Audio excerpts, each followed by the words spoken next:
Hello and welcome to York Festival of Ideas. It's my great pleasure to welcome you. I'm Eleanor Jackson, Curator of Fine Art at York Art Gallery and the curator of the gallery's current exhibition, Making Waves, the Art of Japanese Woodblock Print, which maybe some of you have visited. And I'm very lucky to be joined today by my two co-speakers. Helena Cox is art curator at the University of York. She's a specialist in Japanese art, and she previously curated the exhibition Reflections of Japan in the East Riding at Beverly Art Gallery in 2021 to 22, and before that she worked at the Japanese collection in the National Museum of Prague in the Czech Republic. And Oleg Benesch is Professor of History and Head of the History Department at the University of York. He is a specialist on Japanese and Chinese history, and he was most recently the research partner on the major exhibition Samurai at the British Museum. Our plan for this exhibition is to tell you about some of the highlights from the Making Waves exhibition. First, to say a few words about the exhibition.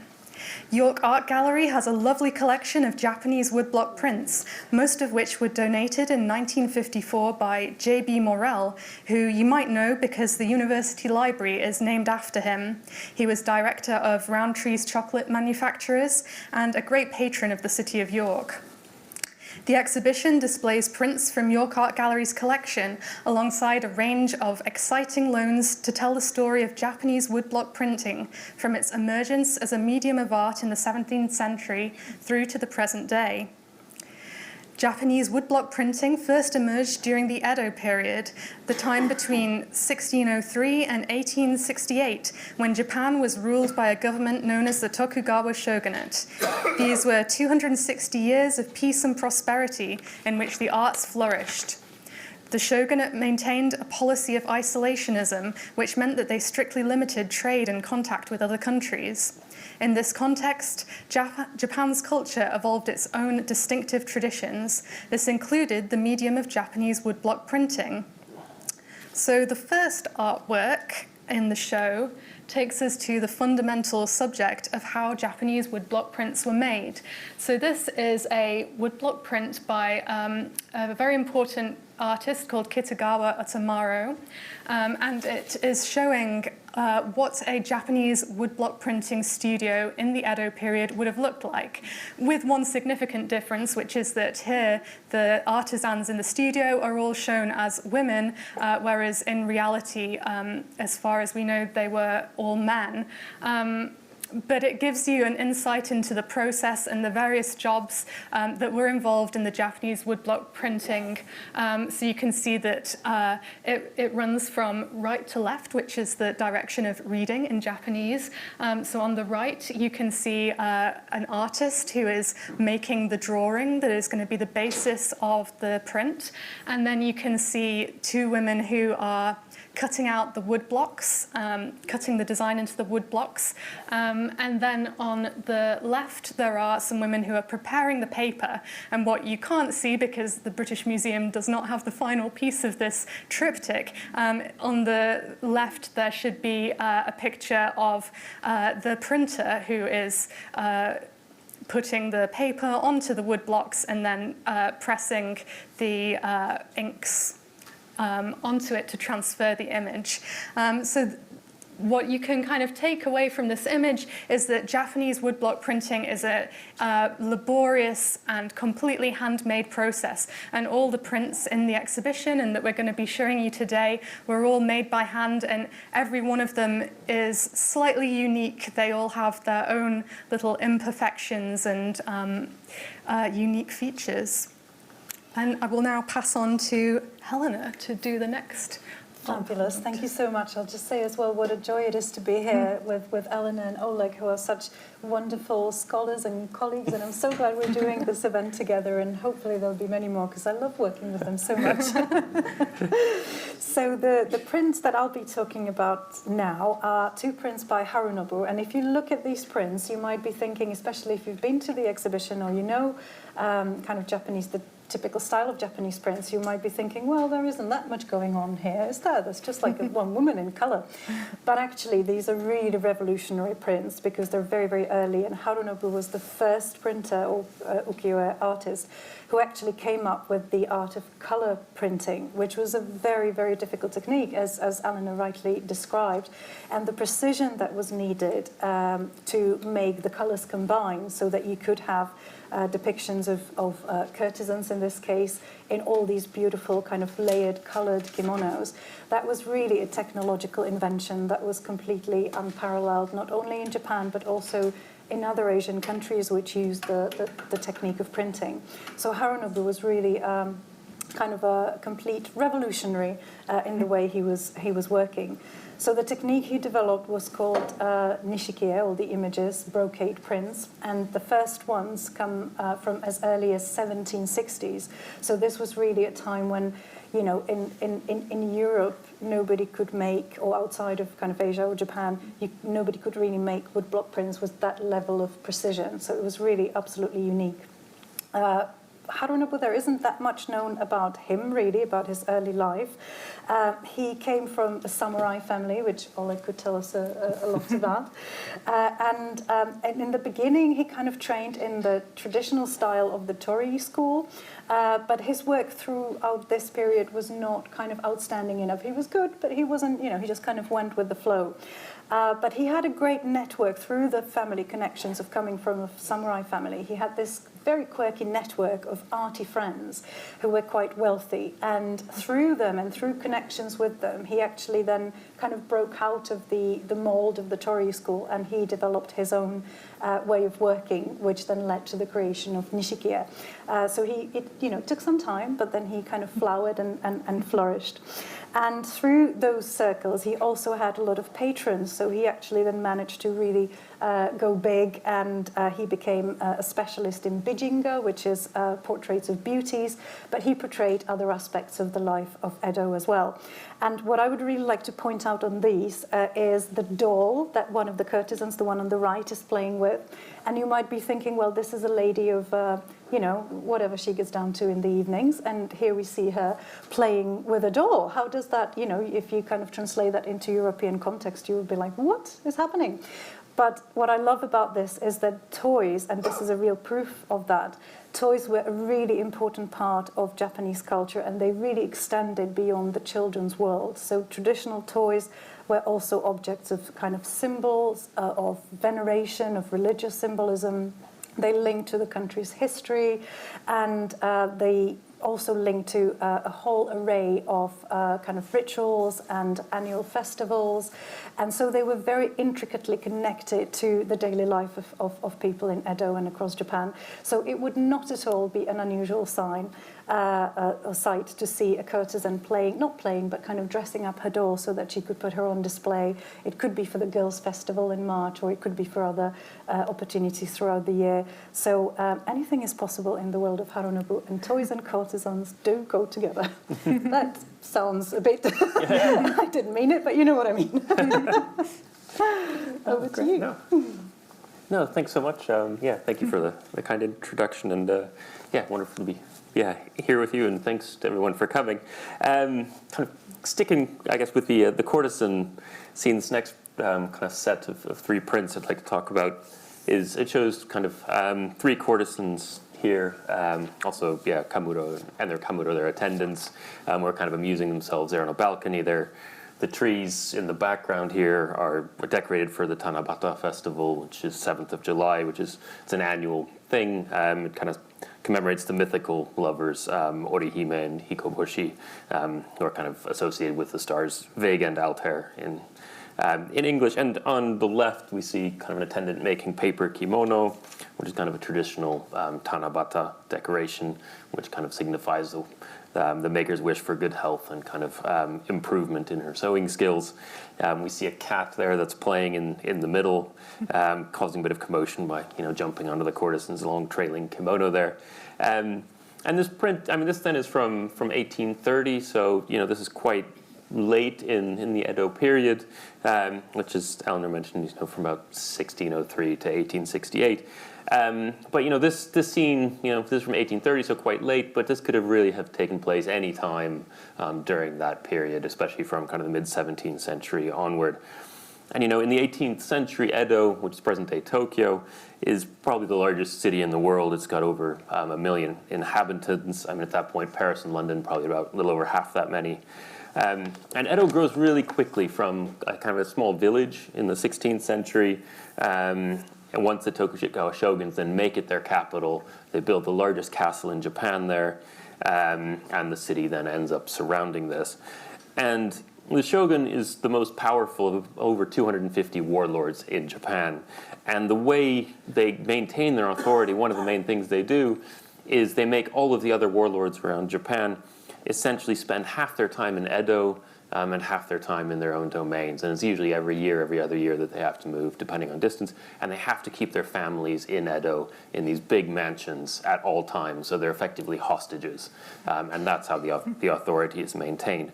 What this means is that you have these huge warlord mansions, you have their wives, their families, you have this giant retinue of samurai.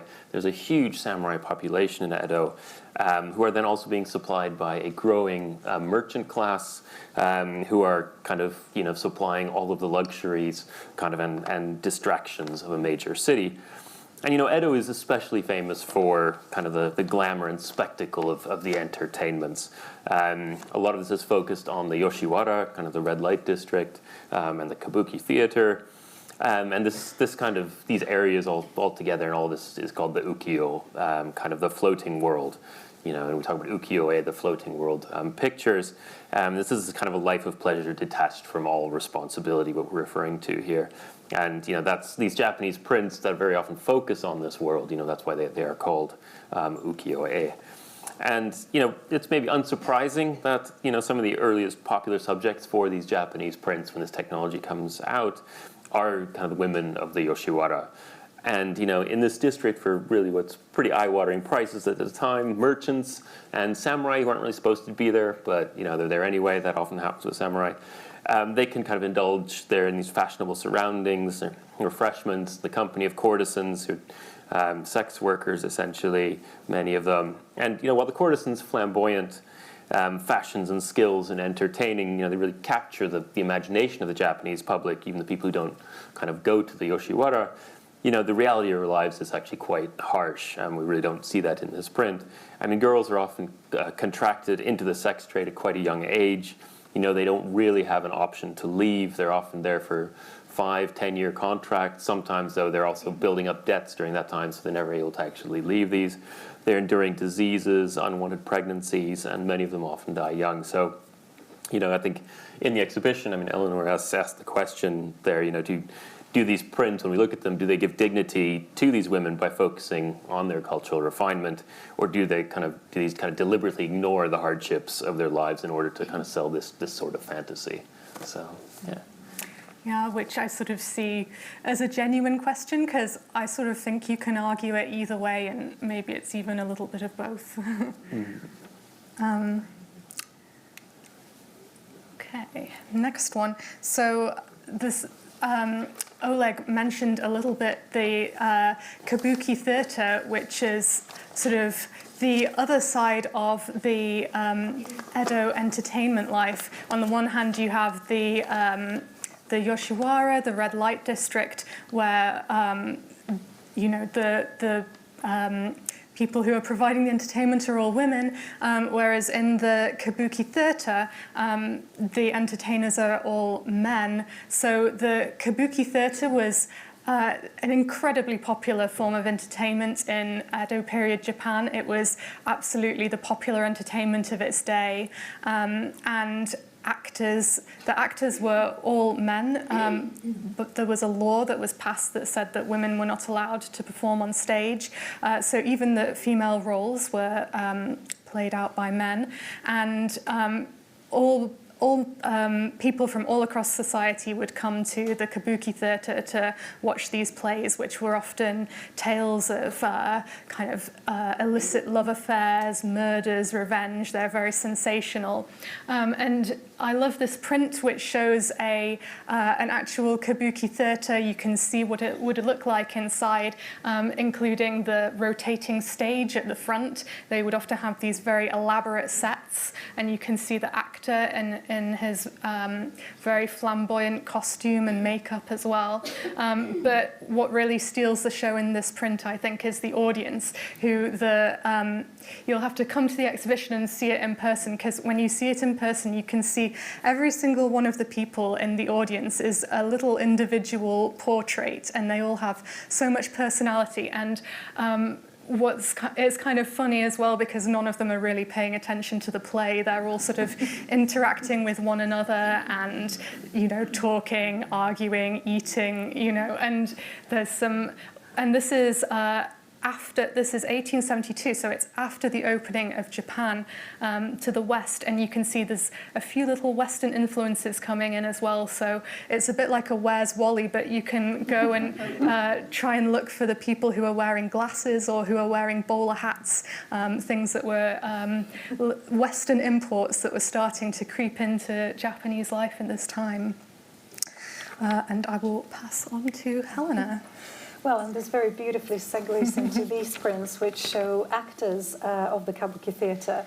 And there's another kind of traditional theatre form, the Noh theatre. And in comparison to kabuki, Noh is a bit more kind of subdued.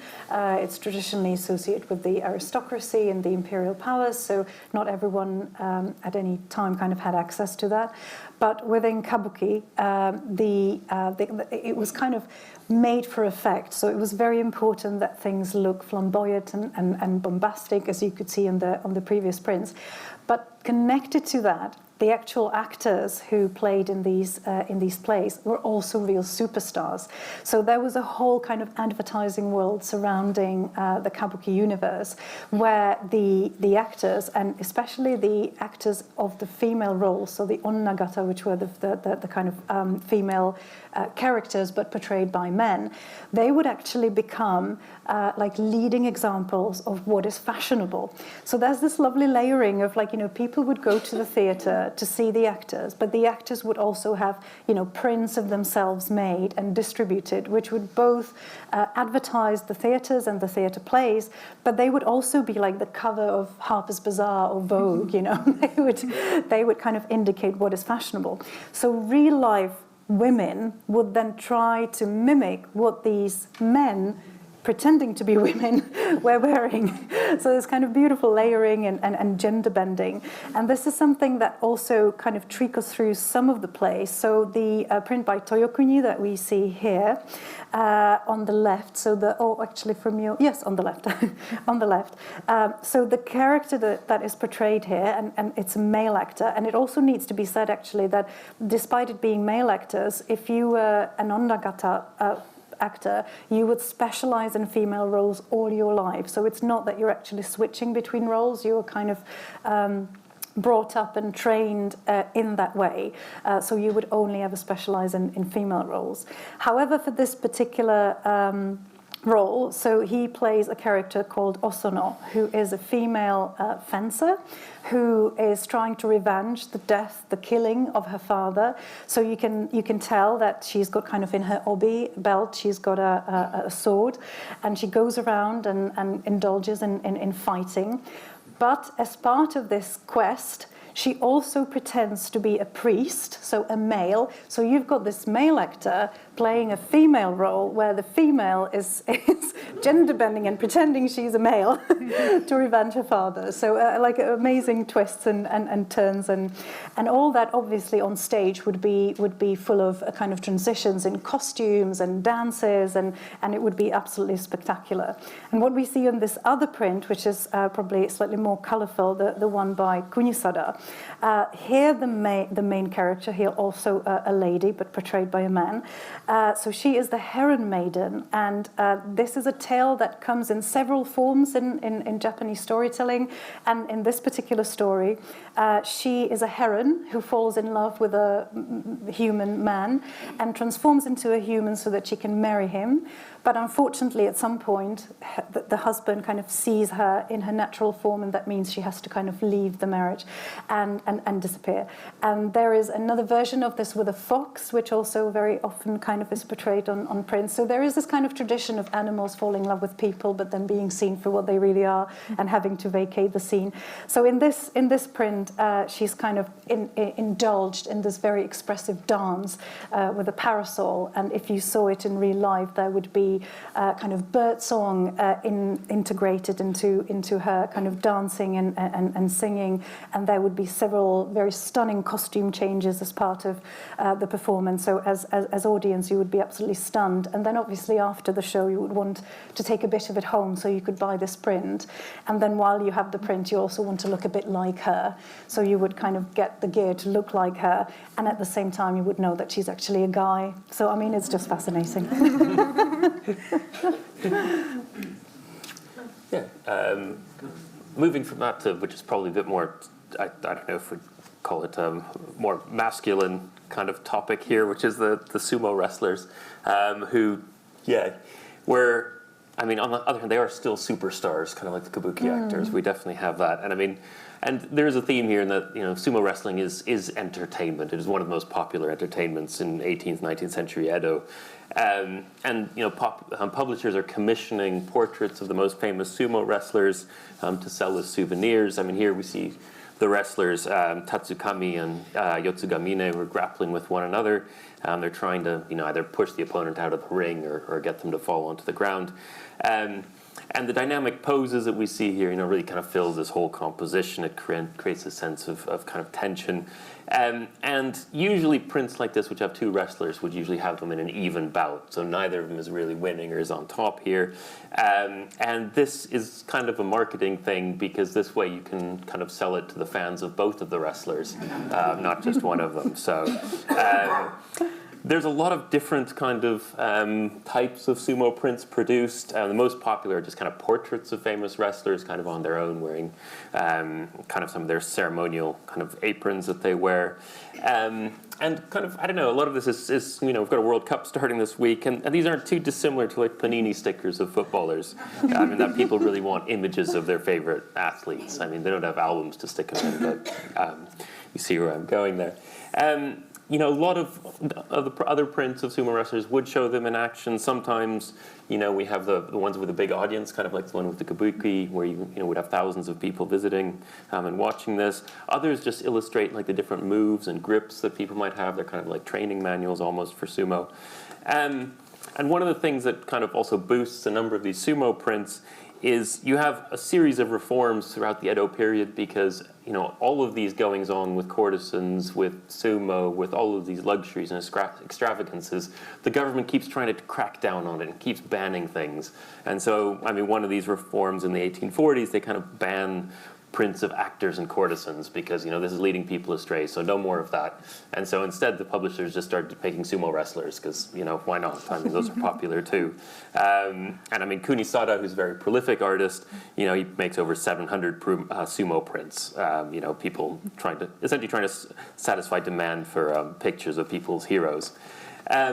But it's also, sumo is, even before these kind of reforms, it's a very popular and very lucrative subject for printmakers. I mean, sumo has much older origins, and we can kind of go back to various things in religious rituals, in military training. But it really becomes professionalized in the 17th century during this peaceful Edo period. Kind of like some things like women performing in kabuki, it's also banned initially by the shogunate because it's causing too many problems. And that was the thing with women in kabuki. There's too much uproar. The crowds aren't behaving themselves. No more women. And the same thing, sumo initially. Again, crowds aren't behaving themselves. No more sumo. But they start letting temples, especially like stage sumo bouts, essentially just as ways of raising revenue for temple repairs, doing infrastructural work and things like that. And now sumo wrestlers, they at that time and even like today, they've become major celebrities.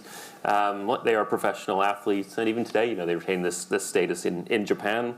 And sumo does have this global fan base. And many of you may have seen the sumo that was on the BBC last year that was being done at the Albert Hall. So every now and then it goes abroad as well. So. Yeah. Side note, when I'm researching these prints at York Art Gallery, one of the first things I do is to do a reverse image search on Google for each of the prints. But when I do one on this one, then it comes up with a message saying, our filters have flagged this as an obscene image, so we're not going to let you search for it. So research challenges. Okay, so now moving out of the world of popular entertainment and into landscape. So this is probably a familiar image to everyone here. This is The Great Wave by Hokusai, and it's the leading image of our exhibition because it's one of those images that everybody knows. There's not many works of art where you can go out onto a street and ask people and everyone's heard of it, but The Great Wave is one of them. It even has its own emoji.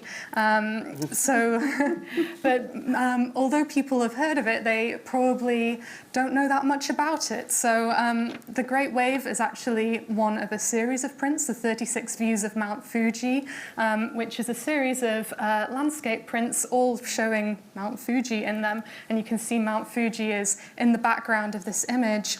And the 36 Views of Mount Fuji, which Hokusai published in 1831, were really, really important in Japanese art because they really launched landscape as a genre. Up until this point, then, there were prints of courtesans, there were prints of actors, there were prints of sumo wrestlers, but landscape, not so much. But after this series, it was just a sensation, and landscape became really popular.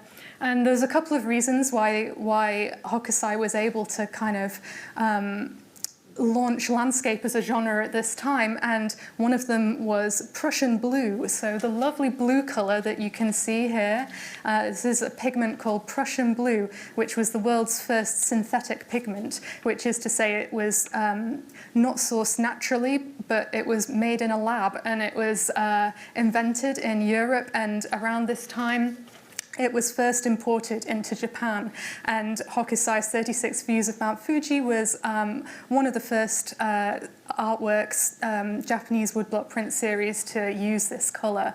And before that, they didn't really have a reliable, good, strong blue pigment in Japanese woodblock printing. And if you don't have a good blue, then it's very hard to do landscapes. So this was a real breakthrough moment. Another thing that Hokusai was kind of innovative with is that he had access to Western engravings, landscape prints, which were showing landscapes in linear perspective, which is to say things near the front are bigger, things far away are smaller, and it's all on a proportional scale. This was a new concept in Japan, where if you think about some of the prints we've seen earlier, everything tends to be on kind of one plane. It's a lot of color and line, but not a lot of depth. Whereas if you look here at the 36 Views of Mount Fuji, the Great Wave, you've got the big wave in the foreground, you've got little Mount Fuji far away, and you have a sense of a lot of space between them. And this was, again, a new feature in Japanese art, and so you can see why when these first came on the market, they caused such a sensation. The other important thing to say about this is that as I say, they were very popular at the time, and it's been estimated that about 8,000 copies were originally printed of the Great Wave, of which 111 have been identified as still existing today. So these things, Japanese prints, they were very ephemeral. People would stick them up on their walls. They'd enjoy them, they'd use them, and then they'd throw them away again. So the survival rates are very low. And the Great Wave was there were many reproductions that were made later, but there are 111 of the original prints that still survive. And this is one of the originals, which we've borrowed from Maidstone Museum. So that's very exciting because these things are very rare, and it's kind of cool to see one of the original ones. So pass on to Helena. Yeah. Fantastic. Yeah, that is so interesting what you said about, how they were ephemeral and they were used. And that's something that we really need to realize when we see Japanese prints today, because obviously in galleries and museums today we see them, framed on the wall and nobody can touch them, and they're, very well kind of conserved, which is very good. But originally that's not how they were distributed. They would be the kind of sense that we have lost, because we are obviously now taking care of them and framing them and everything, is the sense of touch, because they also had like a not textile, tactile. They had a texture, and it was like a tactile experience. And one of the things that, when you would hold them, there's especially kind of later on towards kind of the end of the 19th century, there would be all these different kind of embellishments that would be added to the print. So there would be almost like a 3D print, or there would be kind of mica, there would be almost like a glittering effect. And you can really see these things if you hold the print in your hand, and you can obviously feel the kind of embossing, but you can also just kind of tilt the sheet a little bit, and that will reveal a completely different view of the print. So while it's obviously really good that in today we take care of them and we kind of glaze them and frame them, it is good to keep in mind that originally they would actually be handled, and they would have this very ephemeral lifespan. When it comes to these two prints by Hiroshige, they really kind of continue in this trajectory that Eleanor so beautifully described of landscape painting, and Hiroshige became one of the embodiment really of landscape prints as part of ukiyo-e. And he was also incredibly influential when it came to the opening of Japan and the distribution of his prints across Europe and America. And you might be familiar with translations, so to say, of some of Hiroshige's prints into painting by Vincent van Gogh, who obviously took the format of a ukiyo-e print and translated it into an oil painting on canvas, which is a complete, a change of the materiality of it is completely different. So we can't really say that it was a copy, but it's a kind of a translation or transposing of the imagery onto a very different, very European-bound kind of technique. But what is really unique about Hiroshige is how he very cleverly plays with the viewer. So if you look at the print with the cat, you might be thinking this is an interior view and maybe the cat is the main actor.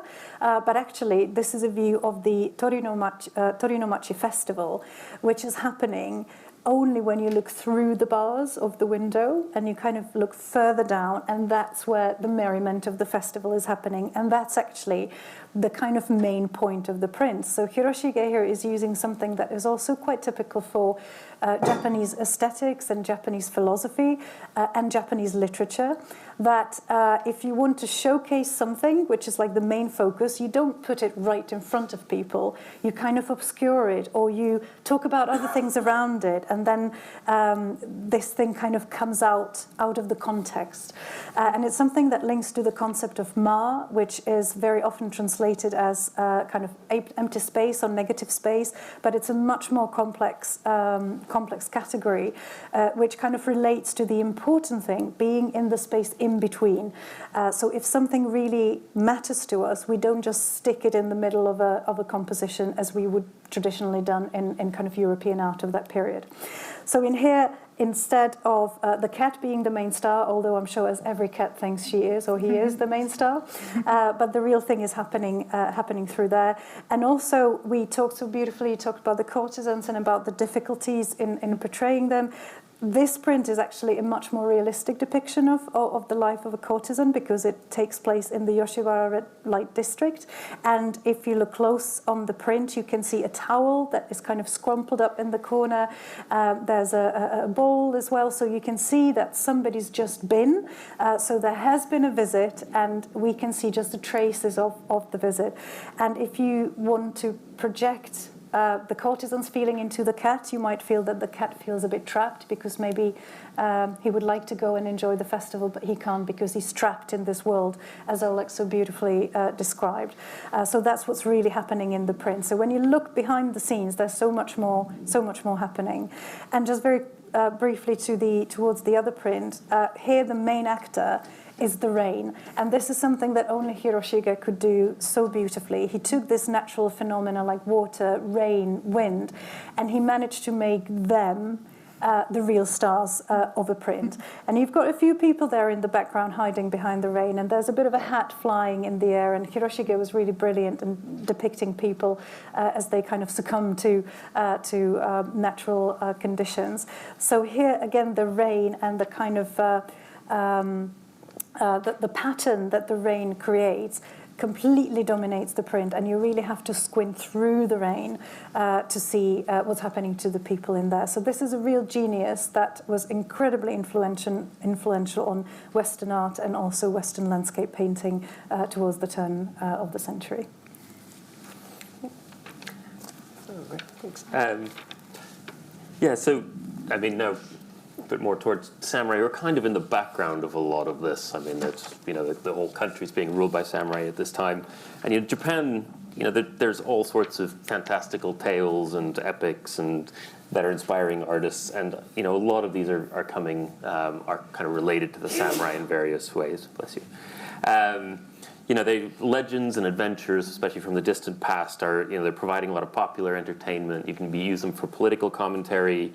And one of the other reasons you're using a lot of these ancient things is also that it's actually illegal. There's a lot of censorship at this time, and we see all these wonderful prints and all this variety. But not in prints, not in text, not in anything are you allowed to discuss current events at this time. This is all censored. So you have to talk about ancient things, and then you can maybe make allegories to what's going on in the present time. But you can't refer to contemporary politics. And, you know, a lot of this interest in ancient legends, it's fueled by things like the kabuki theater. You know, there's all these ancient storytelling traditions that are being used for plot lines of plays. Again, you have this ban on images of courtesans and actors in the 1840s. So not just sumo wrestlers, but people are then making, you know, a lot of scenes from history, from folklore, from other things instead, and many of these are samurai. And in the 19th century, you really get a ramping up of prints kind of showing legendary warriors from before the peaceful Edo period. Again, you know, by the mid-19th century, we're in over 200 years of peace, essentially, and people can't remember, you know, what war was like. You know, they talk, in popular imagination, you know, the samurai, especially the samurai of old, you know, they're really embodying these ideals of kind of courage, loyalty, and honor. Whereas, you know, what are seen as the real samurai that are actually around people, they're kind of seen as being in decline.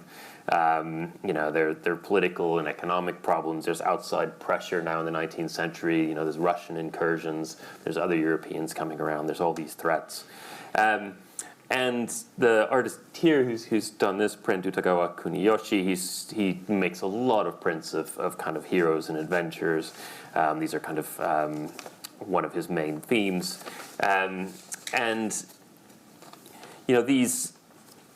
Oh, sorry, let me just find my right text. Yeah, so he becomes really famous in the 1820s for a lot of prints of warriors, mushae, which are kind of warrior pictures, they're called. They're prints of famous samurai from history and legend. This becomes a really popular genre then in these ukiyo-e. Oftentimes they have kind of triptychs, as we saw with some of the other prints.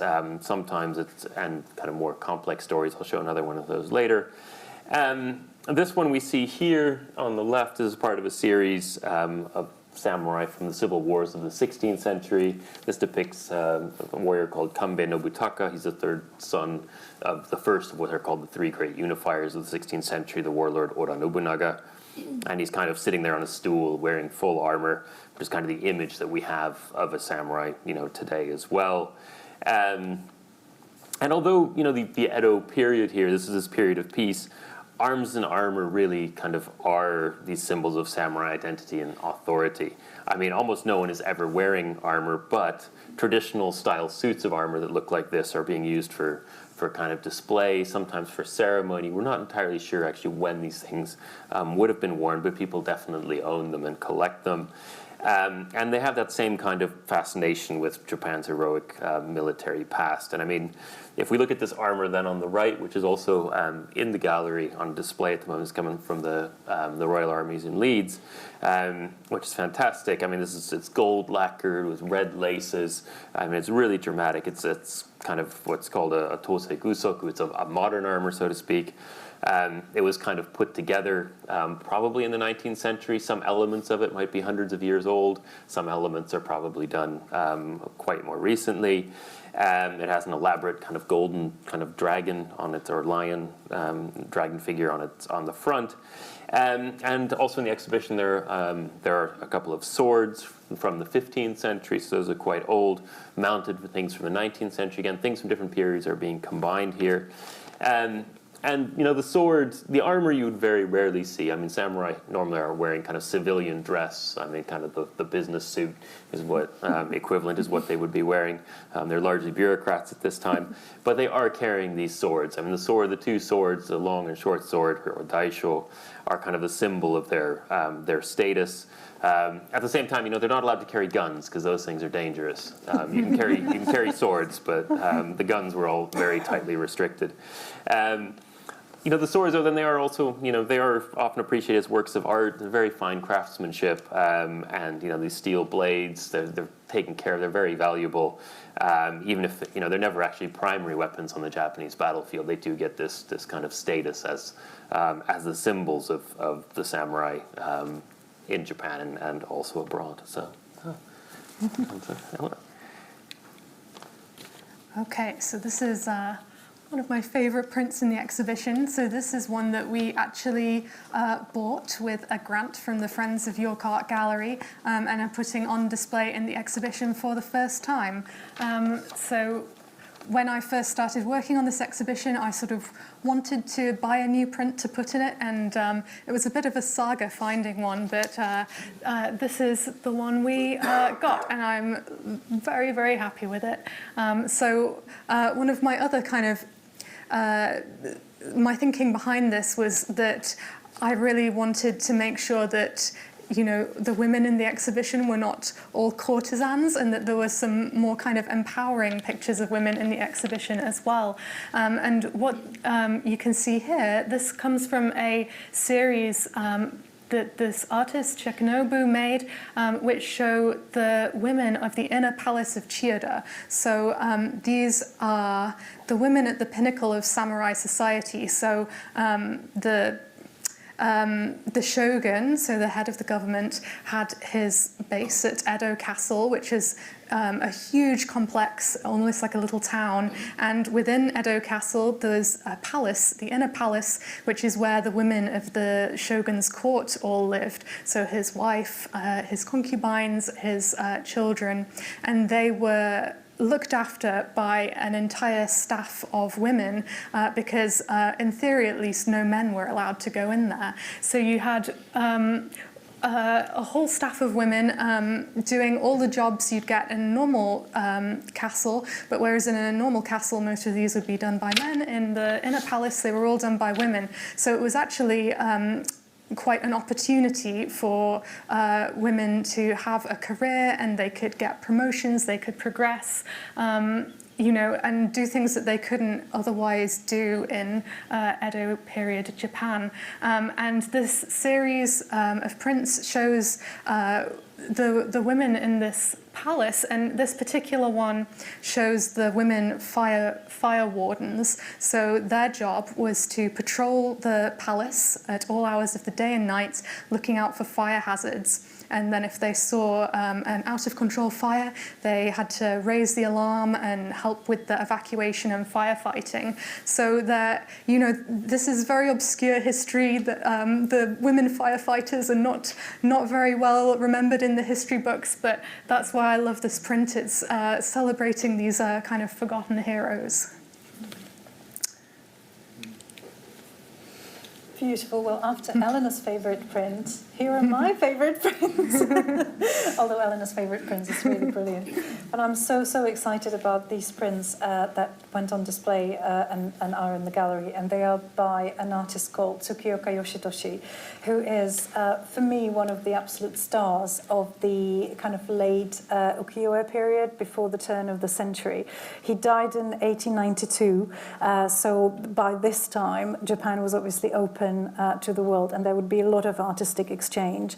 So his work is very much informed, not only that, you know, European artists were really in love with all things Japanese, but also Japanese artists were getting inspired by art from Europe and from abroad. So Yoshitoshi was very heavily inspired by things like live drawing, for example, which did not really have a tradition in Japan. So when you look at the characters that he portrays, you can see that they are all informed by actually studying anatomy and experimenting with live drawing.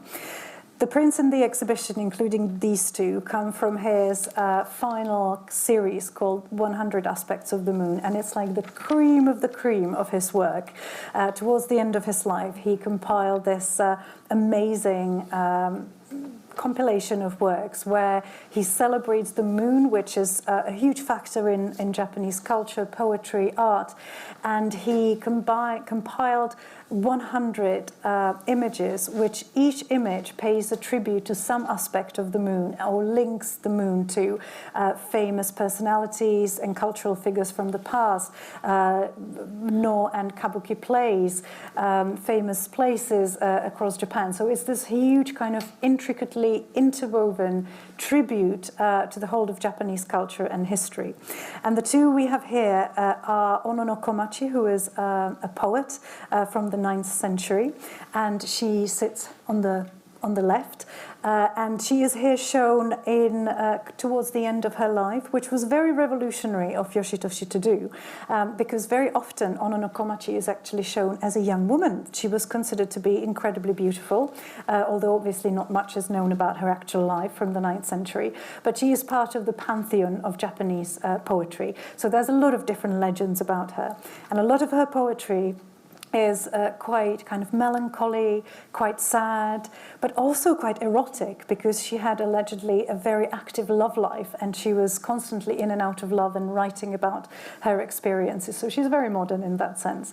So very often she's actually depicted in the flourishing of her youth and beauty, and she's often included among like the 100 most beautiful women of Japan and things like that. But Yoshitoshi decided to do it differently, and here he shows her basically in her very old age, and at a time when she was quite poor. So you can tell that she has this lovely hat, which would have been wonderful once, but now it's all kind of full of holes and it's falling apart. And she's looking at the moon, and the moon is kind of it's almost disappearing. It's not the full moon, so her years are coming to an end, and she's having this very melancholy moment.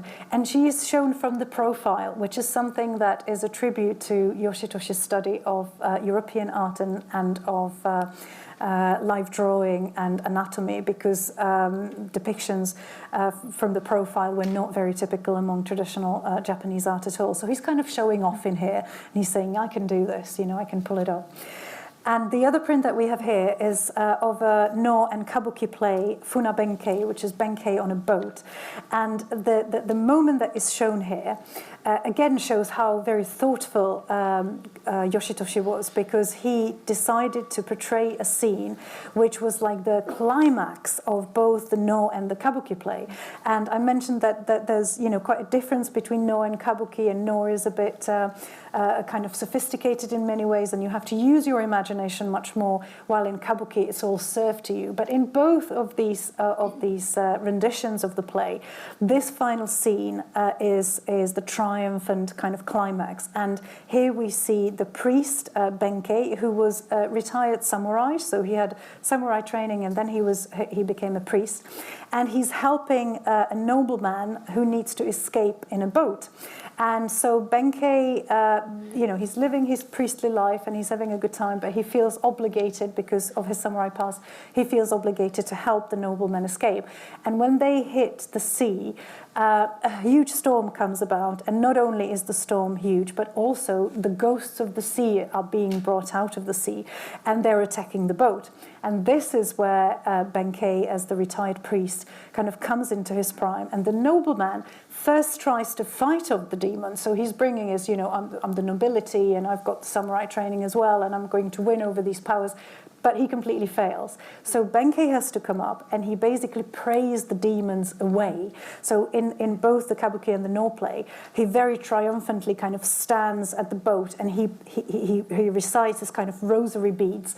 And as he's reciting them, the demons take flight, and basically they're too afraid of his spiritual power. So there's this beautiful message that the spiritual power is actually stronger than swords or guns. And it's beautifully portrayed with all the dynamics, and the moon is kind of in the back there. And if you see the print in real life, which you have to do and go to the gallery to see, you can see these beautiful embellishments on the prints, which no reproduction will really show you. So once you go and see it, you kind of have to go like this around the image to see all the beautiful embossing and all the kind of glitter that is added to the sea foam. And look up Tsukioka Yoshitoshi, because he's absolutely the best. And I'm so grateful that Ellen actually included a whole section on Yoshitoshi in the exhibition, which makes the exhibition the best that's ever been. So go and see. Sorry. Yeah, I just want to briefly touch on this one, which is quite sensational, and just in the sense of, I was mentioning a bit earlier, when the artists are going way back into history and legend for a lot of their topics. And I mean, this is the 12th century warrior Minamoto no Tametomo, who participates in a rebellion in 1156. And part of the legend that's told about this is, we have kind of Tametomo kind of trying to escape by boat, and he's shipwrecked and attacked by this giant sea monster. Looks more like a fish, but yeah, that's a sea monster. There's a flock of kind of these mystic, magical tengu, these kind of bird-like spirits, which kind of come to rescue him on the left. His wife is struggling in the waves there on the right. Their servant is climbing on the monster's back, has their baby son, their infant son in the center. I mean, these are actually three different scenes from the same story, but they're all kind of brought together, so everyone will recognize all this. And we believe Tametomo was probably a real historical figure. Not so sure about the sea monster or kind of the tengu spirits that are there. But I think it's just a nice one, because it does show how these things are being used. And, this mixture of historical figures with superhuman, supernatural elements, is really common in pre-modern narratives of Japanese warriors. And there's also a lot of legendary figures in there. And it's interesting how often kind of women warriors actually pop up in this. In the pre-modern, pre-Edo period, we don't have a lot of evidence for women fighting on the battlefield. We're pretty sure it happened. We don't have a lot of evidence. What we do have is after 1600, when the samurai are defined class, that, it's a social class. Half of that class are going to be women. That's what it is. So in the British Museum exhibition, there were a lot of headlines saying new exhibition claims that half of samurai were women. And a lot of people took that to mean that we were saying that half of the people on the battlefield were women. That was not necessarily the case. We don't have any evidence for that. But it's a social class. Half of them are women. That's surprising. But what is interesting is the great interest in legendary women and women warriors. And Helena showed that print from a kabuki play earlier of the woman who's with her sword and who's out kind of fighting and avenging. The really famous warrior from 1200 called Tomoe Gozen.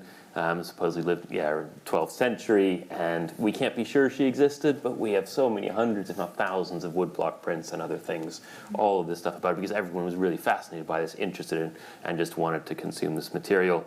And the last thing I just really briefly say is we see all this kind of fantastical stuff and these legendary figures and all this magic and everything else. A lot of this is actually kind of replicated today in kind of samurai-themed video games, manga, anime, which also include like these supernatural elements, legendary elements, which are kind of this continuation of pre-modern practices and art forms. So, in fact, in the interest of keeping us on time, I think I'm going to skip that one. Would you mind going on to the next one? Okay. Yeah. Well, very brief. I mean, after the Edo period then kind of ends in after 250 years in around 1868, under pressure from kind of the Western empires. There's a lot of major changes in woodblock printing. I mean, Helena just showed some of the more recent prints. But one of the things that happens there is, woodblock prints continue, the technology continues to evolve, and is now used to kind of depict also some very modern scenes.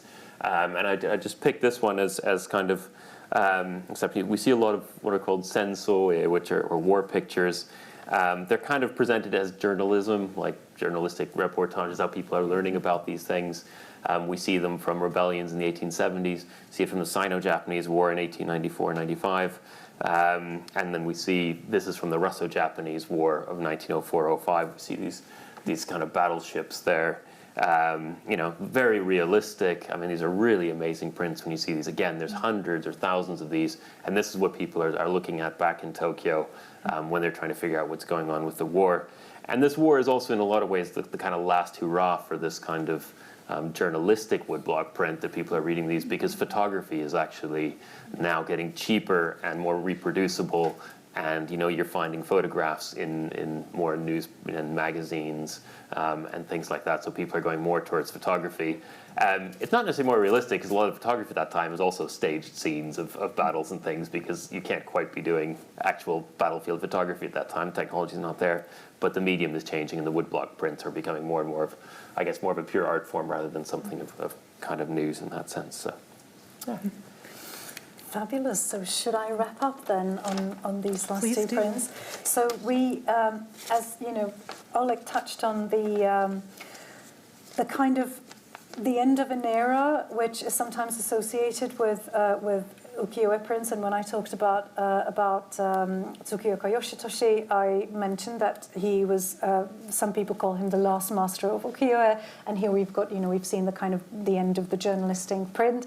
So it would be a temptation to think that the world of ukiyo-e prints have come to an end, but it definitely hasn't, and that's what these prints demonstrate, which are very, very recent, really. And so the tradition of ukiyo-e, obviously the fleeting world is no longer fleeting in the way it was in its heyday, but the technique of woodblock prints and the kind of love for the visual shorthand that woodblock prints bring or brought, I think that love for it never really went away. And there are artists like Chikanobu that Eleanor talked about, which have been, considered of, this is the kind of dead end of woodblock printing. But there is a lot of artists in Japan who still work in this technique, and it has never really completely gone away. And works like this, which kind of takes video game characters and reimagines them in the form of woodblock printing, is a real proof that there are new strands and new kind of leases of life for the technique of woodblock printing. And this is such a beautiful, loop that is happening here, because you've got you've got characters, video game characters, which are, as Oleg said, influenced by the ukiyo-e world, and then they are translated into being a character in a video game. But then artists are kind of exporting them from the video games and converting them into like a new version of woodblock printing, more contemporary woodblock printing. So all this is a real tribute to the fact that woodblock printing is not dead, and the technique itself. Nowadays we've got all this amazing kind of technology that can reproduce things and you know, which is wonderful. But there is something about the very haptic, physical process of printing a woodblock print, which requires this amazing attention to detail to make it happen, and that works with the reality of the woodblock, which has a certain lifespan, and if you do too many prints of it, it just, you know, you can't, because it will just get worn out. So there is something really beautiful and touching about this haptic, physical reality of the making of a traditional woodblock, which I think comes alive again in its importance now, because we have all this other technology that is obviously great as well, but all the more important this layer of actually physically producing woodblock prints still is. And you can see some amazing images in the exhibition of contemporary woodblock printing. So I think it's definitely not the end. The world of woodblock prints continue, and hopefully there's many, many more years of great art ahead of us to look at. I think they're having a resurgence. Yes, absolutely. Thank you. Well, that's all for our slides. Shall we open the floor to questions if people would like to ask any? We'll do questions until someone comes and tells us we have to stop. Yeah. I have two questions. The first one is, I thought it was sorry, we have the microphone just for the camera. Thank you so much for that amazing talk. I've been to see the exhibition twice and still really like it, enjoyed it, and really want to go back. And I have two questions. One is, I thought it was really interesting how you started the talk with the sort of how woodblock printing is a collaborative sort of effort that involves designing woodblock, carving to printing. And then to the last one, actually, we can see the designer and the actual printer and also master paper maker. Mm-hmm. However, the bulk of the artwork, they were attributed to one person. So were they the designer of those images, or were they probably involving in multiple kind of aspect of the process? I'm quite curious about that. And in relation to that, I noticed there are a lot of names. They are all Utagawa, and there is that kabuki theater print that is attributed to the Utagawa school. So I was really curious about the name in itself, whether that was just a very popular name at that time, or whether people inherit some of those names in that process because they may became from a kind of apprentice to the master. So I'm curious about these two aspects. Thank you very much.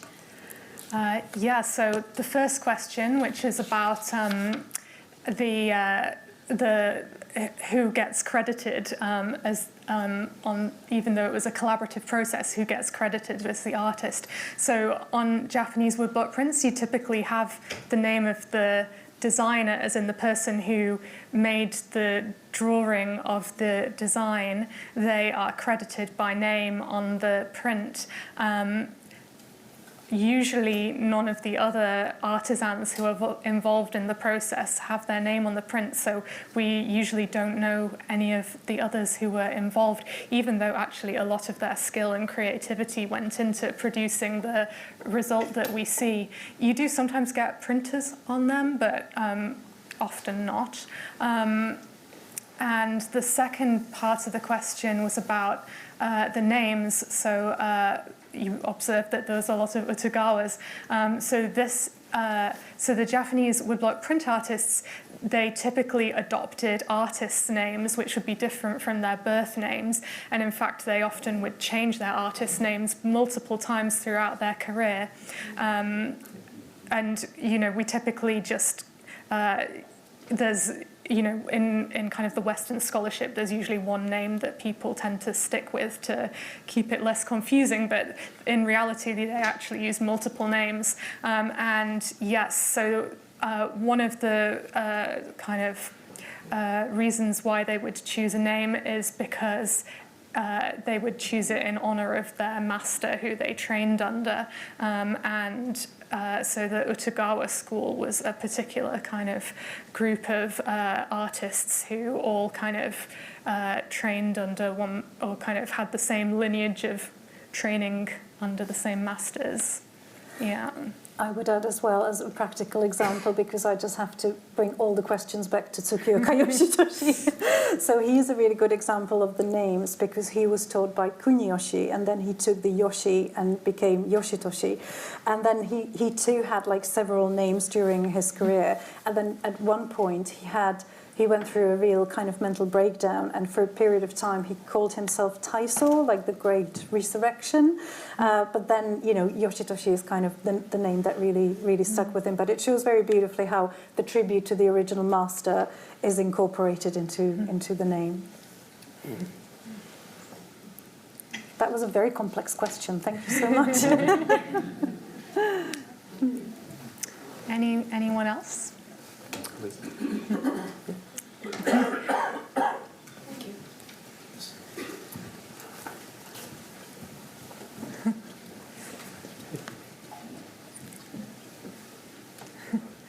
Oh, we've got one in the back. Hello, sorry, I'll nip in first. Thank you very much for the talk. I am going to the exhibition tomorrow, so very excited and feel primed from it. I was also very interested in the first picture showing the process, but also what you talked about with the different iterations of the Great Wave. And I wondered if you would characterise the kind of the how far you see this as a process that's almost becoming industrial and industrialised, in the scale of these workshops, particularly as we get into the 19th and the 20th century and using them for things like journalism. Kind of what these workshops look like and how complicated they start becoming, and what kind of scales they're producing prints on. Yeah, I don't know if I'd use the word industrial, because, you know, they are all being made by hand, and the amount of skill that's required and the amount of training that's required to do each of these aspects of the process is like very, very extensive. So in that sense, it's always kind of artisan and it's always specialist, but it is also commercial, and they are trying to make these things in the largest quantities that they can in order to sell as many as they can. And it's kind of, I think some of the artists who had the largest print runs, I think Hiroshige is one of the largest, and I think some of his print runs they think ran into the kind of like over 10,000, 12,000, something like that. So that's kind of the maximum you'd have for a print. Which, I don't know, it's not quite industrial, but it's sort of getting towards mass production, I suppose. Yeah. And last one, I think. Is that, yeah. We have the microphone up here for the last question. Thank you. Really, really interesting. In the very first print, you showed us women doing a job that it's men that do, and I wondered why the women were portrayed in that way. And was there a point in the history of woodcuts that women started to do them, were allowed to do them? So it's there's a sort of genre of Japanese woodblock print called mitate, which is it's often translated as analog prints or parody prints, which is where a certain subject is kind of reinterpreted in some way. So they kind of show something, but some aspect of it is changed in a way that sort of makes you think about it differently. It's a concept that doesn't translate very well into our culture, I think. But the picture of the women making the woodblock prints is an example of that. It's a sort of genre that existed. I think it's partly a little bit like they're being like, oh, imagine how amazing it would be if women did things, but it's kind of a slightly, reflective of the times, I suppose. I mean, there were some women who were involved in woodblock printing during the Edo period. There was a daughter of Hokusai who we know from like textual sources. She was involved with Hokusai's art production, but as far as I know, I don't think there's any actual artworks that survive that we know this was definitely by her, but we think there are some, but unidentified. And there are a few other examples where artists' daughters did do art as well, but it was largely male-dominated at the time. As far as I know, the first sort of female artists to really become kind of big names in their own right was really in kind of the post-war period. So you have this sort of modernist movement in Japanese woodblock printing in the kind of 1950s, 60s, and that's when you get female artists first kind of making a name for themselves. I would just add to the Hokusai's daughter that in Japan, in Tokyo, there is a Hokusai museum, and they kind of really try hard to pay a tribute to her. But exactly as you said, there isn't that much that is actually known to be kind of proved to be by her. But they have this like realistic sculpture of Hokusai and his daughter, and they're both like involved in making prints, and it's this like hyper realistic room with hyper realistic sculptures, and they all like mannequins, and they're like, you know, on the floor on the tatami, and they're like making the print, and then they're obviously like frozen in time. But they are actually like automata, so every now and then they kind of move a little bit, and you completely like don't expect it, and so you're like looking at it and thinking, oh, this is how it looked, or this is really interesting, and then suddenly they go like. So they are, I suppose, trying to bring the daughter to life in this way. I think we're probably... I think we're being told to wrap up. Yeah. So, well, thank you very much all for coming and for your questions. Thank you so much.